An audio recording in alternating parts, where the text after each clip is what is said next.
going to talk about distance learning. Distance learning is also known as distance education. It refers to the educational methods where the learner and the instructor are separated geographically or in time. Form of education in which the main elements include physical separation of teachers and students during interaction and the use of various technologies to facilitate student-teacher and student-student communications.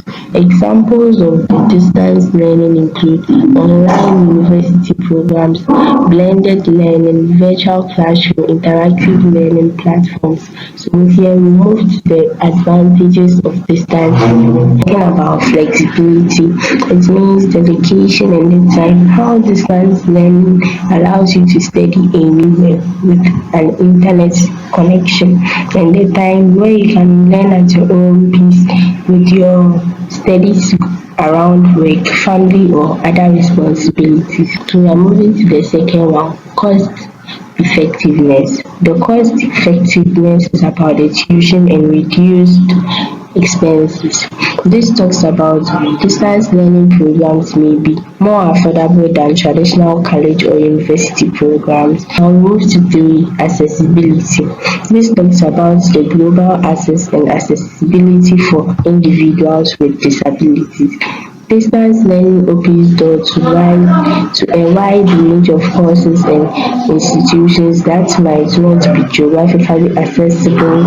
One is about the self-paced learning, individual needs and personal learning. Distance learning allows you to learn at your own pace, revisiting materials as needed or moving on to more complex topics when you are ready.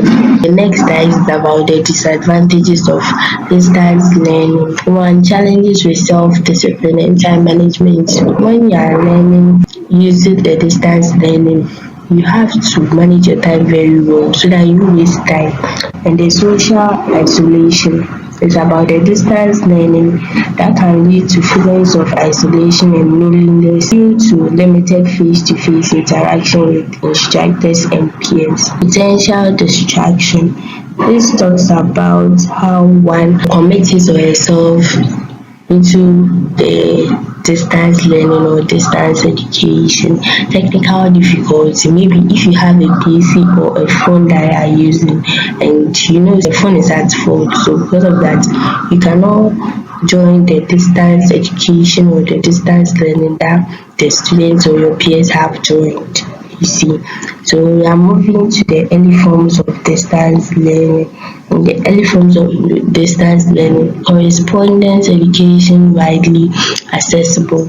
So the correspondence education widely accessible. It talks about where educational materials were sent through the mail or the email and students submitted assignments for grading. We move to the early examples. The early example is the use of letters by religious institutions during the Middle Ages to educate distance congregations and priests can be seen as an early form of correspondence. Move to the event-based distance learning. This one talks about the invention of the printing press and the widespread availability of postal service facilitated the growth of correspondence education, making it more accessible to a wider audience. The fourth one is the lack of technology. So if you don't have any technological view or something about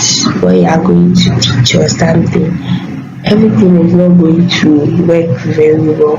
Or lack of interactivity, delay feedback and reliance on postal services for material delivery. Talking about the rise of the internet and web 1.0. So one of the points is access to learning materials. So when we take this web 1.0, it has allowed schools, for example, to be able to publish textbooks, lectures and notes online to make it easy for students to be able to access it.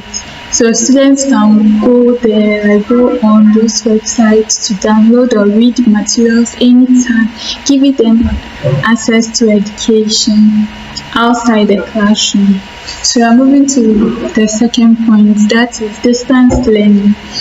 When we pick distance learning to the internet itself has enabled institutions to offer courses that could align to one student's priority online. So students in remote areas can easily study from home using course materials posted on those websites. And even if interaction was limited, at least they have courses those courses those course materials available, so to make learning easy, and they'll be able to get that understanding if they were supposed to be in the classroom.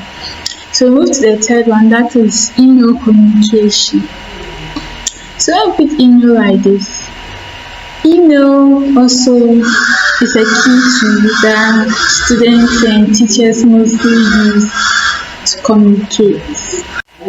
Though this email is not like this modern chats like WhatsApp, Facebook, and those things, at least learners could ask questions and they'll be able to get feedbacks from their teachers without even needing face-to-face meetings. We'll move on to the fourth point, that is early online courses. So we pick Web 1.0 once again. It has supported the creation of basic online courses. These were mostly text-based, but they laid the foundation for structured e-learning platforms where learners can easily follow lessons and that can order and track progress. So we move on to the fifth point, that is resource sharing. So with the resource sharing, teachers, for instance, can share links to helpful websites like the school's websites, reading lists, and academic papers. So with this, it will expand the range of materials learners could use and encourage independent learning. So with this independent learning, one can easily get some remembrance of what he or she has learned. Though Web 1.0 has opened the door for everything now, so now we can now enjoy e-learning, including virtual classrooms, video lessons, and interactive platforms. I'll be taking you through the emergence of the learning systems. Learning management system is an educational software which dates back to the 60s and the 70s. It is used to create and manage educational content. I'll be looking at some key features of the modern LMS and the benefits and challenges of it. The key features of the modern LMS are course management, communication tools, assessment and feedback, tracking analytics, and mobile access. When we say course management, the LMS helps the teacher to upload and manage content for the students to use. As for communication tools, modern LMS has the feature of emails and chats, which allows students, peers, and teachers to communicate with each other. For assessment and feedback, the LMS allows the teacher to assess students' work and give them feedback based on what they've done. For tracking and analysis, the modern LMS has the feature which allows the teacher track the educational progress in assessment of students also. And mobile access, it can be used anywhere on any device at any time. Flexibility, personalization, efficiency, and inclusivity. When we say flexibility, it means that the student can learn anywhere and anytime. Personalization, it allows the student to create content for they themselves personally, which allows them to learn at their own pace also. For efficiency, it's on technology. It makes the students efficient in their work and also saves teachers time as it allows them upload taxes and content for the students. For inclusivity, it means that with the LMS, all students can be able to learn. It even has things to help those who are disabled also. So every student is able to learn everything they want to learn. Some challenges and consideration of the LMS are digital divide, training needs, and privacy concerns. For digital divide, not all students have access to reliable internet to use for the learning programs. For training needs, since the LMS is like a technological application, teachers and students have to be trained in how to use it because they don't already know how to use it. Then privacy concerns. Using LMS, a lot of data are needed from the students and teachers to be able to access the thing. So it has a lot of private data on it. In conclusion, the emergence of the learning system is making revolutions into our new modern educational world. Very soon, we'll actually be using things like AI and virtual reality to teach, which will make learning easier for everyone.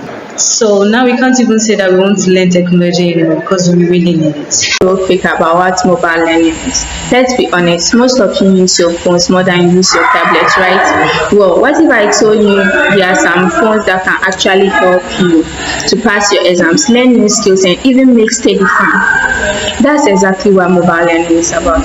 So what is mobile learning? Mobile learning or learning is using your smartphone, tablet, or even smartwatch to learn stuff. It means you can study from anywhere, in a church or on the bed, at a canteen, or even during a break under a mango tree. Why is mobile learning actually good? Let's break it down. You can learn anywhere, anytime. That's one. No bell, no classroom, just you and your phone. Even if it's 10 minutes a day, it adds up, right? It's not boring. Videos, games, voice notes, and fun quizzes. Some apps even have rewards and leaderboards, way better than reading long PDFs, right?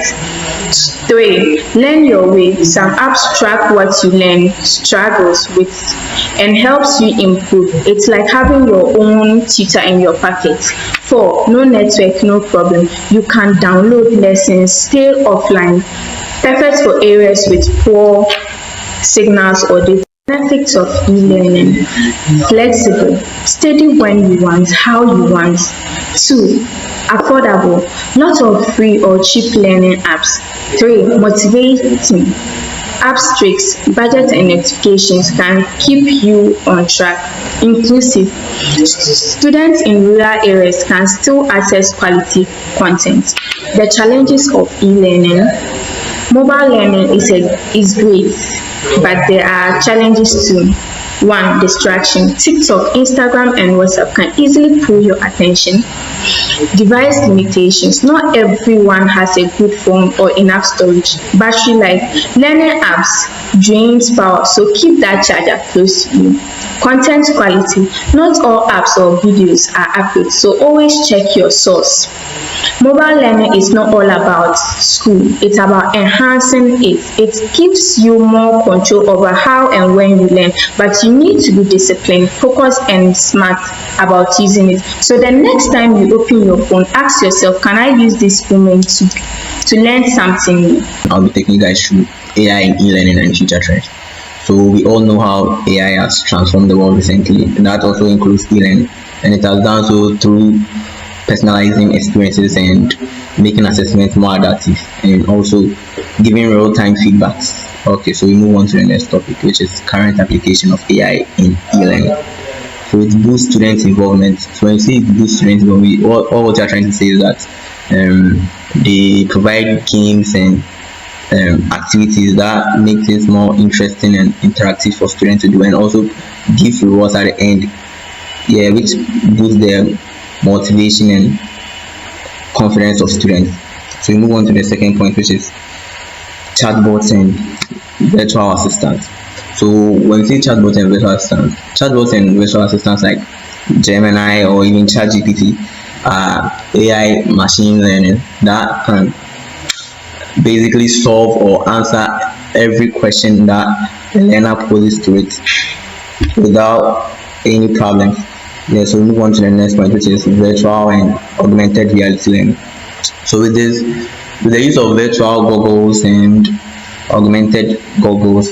These make experiences feel more immersive, as if learners or students were present over the personalized learning. So this is when AI algorithms find a way to know the learners or students' way of learning and what they are more interested in, and gather information about that to help them improve. So our next point is future trends in AI powered and e-learning. The first point is virtual and augmented reality again. So with this, as I said, there are virtual and augmented goggles that make learning more real and immersive, making the students feel as if they were present. And the second point is predictive learning analysis for forecasting. So let's say if a student didn't do well in an exam or something, these AI tools can help the student predict or show the student what to do in order to do well the next time they write an exam. The second one is AI classroom. So with this is an intelligent system where AI can generate like AI teaching assistants that can teach students as if they are real teachers or something, but they are just AI. Now we are moving on to e-learning concept. So as you all know, e-learning has revolutionized everything in our learning system, which includes it has made our learning system more flexible, more accessible and engaging. So there are ways it has done so, and the ways it's all I'll be taking you guys through. The first one is collaborative learning.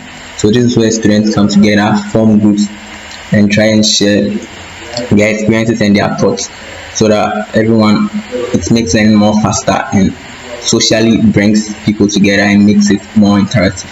And this also fosters learning in a quicker pace. And the second one is synchronous learning. So this is where learners meet like in a real time online, whether online or present in physical rooms, and this they meet together at the same place or at the same time, and they meet with their instructors or teachers and they explain whatever they want to do. So the next point is asynchronous learning. So this is where students have the privilege to be wherever they want or do whatever they want. Like they don't have to be present in classrooms to be taught what they are supposed to be taught. They can be anywhere or doing anything and just access their educational content on their smart device. And the next point is interactive learning. So this is where learners get more engaged in interesting things like simulations, quizzes, and gamifications that promotes their consistent involvement and also making their memory more retentive. I'm here to talk about misconceptions of e-learning. One misconception is that e-learning is less engaging than face-to-face learning. And this is not true because modern e-learning makes use of interactive elements like quizzes, videos, and discussion forums to actively involve learners and indulge in different learning styles. And this often goes past the engagement levels of traditional lectures. Also, another misconception of e-learning is that e-learning is only for tech-savvy people. And this is not true because well-designed e-learning platforms prioritize user-friendliness with clear navigation and often provide technical support, making them accessible to individuals of all technical skill levels. Another misconception of e-learning is that e-learning lacks personal interaction and community, and this is not true. Many e-learning platforms use communication tools like discussion boards, virtual classrooms, group projects, and direct messaging with instructors, bringing about togetherness. The next point is that e-learning content is always static and outdated. And this is not true because renowned e-learning providers frequently update their course content to display the latest information and trends. The next point is that e-learning credentials are not as respected as traditional degrees, and this is not true. This is because e-learning becomes more common and polished, And with the rise of credible online institutions and recognized certifications, many employers value the skills and knowledge gained through quality online programs more and more.